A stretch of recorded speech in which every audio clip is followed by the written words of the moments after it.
dan juga diamalkan atau dibuktikan melalui perbuatan. Jadi kalau kamu iman kepada Allah itu harus tasdiqu bil qalbi dengan keyakinan sepenuh hati. Juga diikrarkan di mana? Meyakini dengan lisan itu di mana? Dengan mengucapkan syahadat dan juga mengamalkan dengan dalam kehidupan nyata sehari-hari. Nah, untuk pembelajaran kali ini kamu nanti diharapkan ya menyadari kehadiran Allah, merasa diawasi dalam setiap hari. Terus kamu bisa menghubungkan apa? Setiap butir keimanan dengan tantangan hidup nyata seperti kegagalan, ujian, dan juga pertemanan. Dan juga yang ketiga, menjalani proses beragama dengan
belajar itu isi di dalam Al-Quran. Yang selanjutnya percaya kepada Nabi dan Rasul. Ada berapa Nabi dan Rasul yang harus itu wajib kita ketahui? Ada berapa? 25. Nabi yang pertama Nabi Adam. Nabi yang pertama Nabi Adam, dan Nabi yang terakhir Nabi Muhammad. Nah, dengan cinta kepada Nabi dan Rasul, maka kita sehari-hari harus meniru. Ya, meniru apa? Sifat mulia para Nabi dan Rasul, khususnya kalau kita orang Islam berarti meniru Nabi Muhammad. Dari cara dia berkata jujur, terus berbagi percaya, terus aman, tabligh. Tabligh itu menyampaikan. Kamu punya ilmu apa? Sampaikan. Kamu dikasih amanat apa? Disampaikan. Itu namanya tabligh. Atau cerdas. Sebagai seorang pelajar, kita harus meniru nih apa? Teladani sifat-sifat mulia Nabi dan khususnya Nabi kita Nabi Muhammad. Nah, Rasulullah itu adalah rahmatan lil alamin, rahmat bagi seluruh alam. Rahmat bagi seluruh alam berarti di alam kita ada manusia, hewan, tumbuhan, dan semua yang ada di alam. Apa?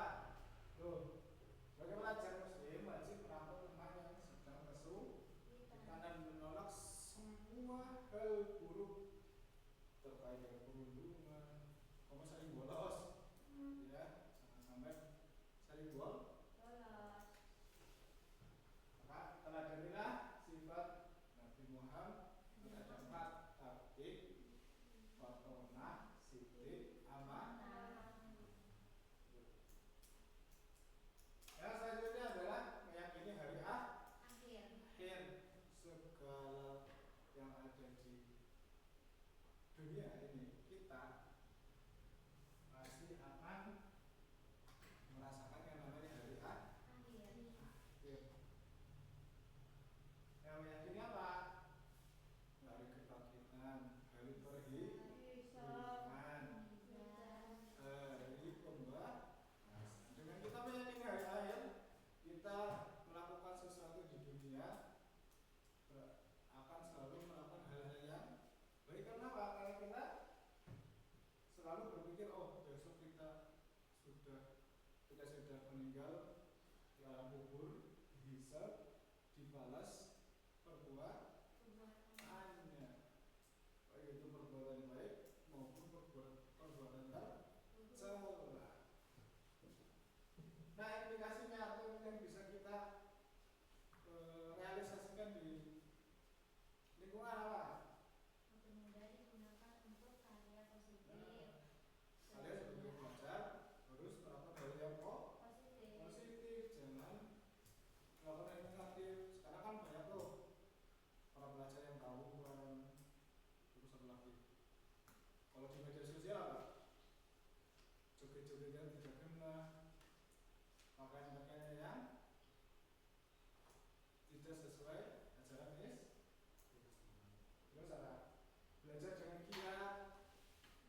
Kalau masa mudanya dibuat belajar giat, maka masa tuanya juga bermanfaat. Yang selanjutnya adalah percaya kepada ketetapan dan takdir Allah. Nah, sebagai manusia kita harus berusaha. Pintar itu tidak ujug-ujug pintar. Cerdas itu tidak ujug-ujug cerdas. Bisa itu tidak ujug-ujug bisa. Kenapa? Karena kita meyakini qada dan qadarnya Allah, ketetapan dan takdirnya Allah. Kita sudah berusaha.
Sabtu Minggu atau yang kamu ingin lakukan, aksinya yang kamu ingin lakukan.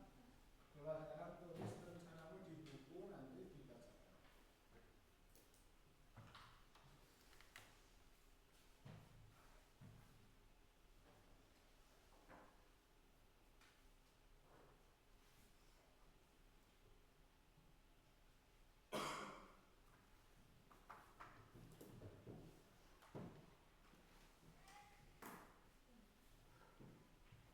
Sudah? Nah, sudah saya kayak perwakilan 4 orang deh di sini. Jadi mulai dengan siapa ya? Dengan siapa? Rencanamu dalam aksi nyata. Menjaga salat 5 waktu dan tepat waktu. Berarti berbeda rencananya menjaga Salat 5 waktu sholat 5 waktu dan tepat waktu. tepat waktu. Betul. Coba Mbak siapa ya? Kaila. Coba rencana Mbak Kaila sebagai aksi nyatanya itu mau apa? Membiasakan doa harian. Jadi setiap melakukan sesuatu Mbak Kaila selalu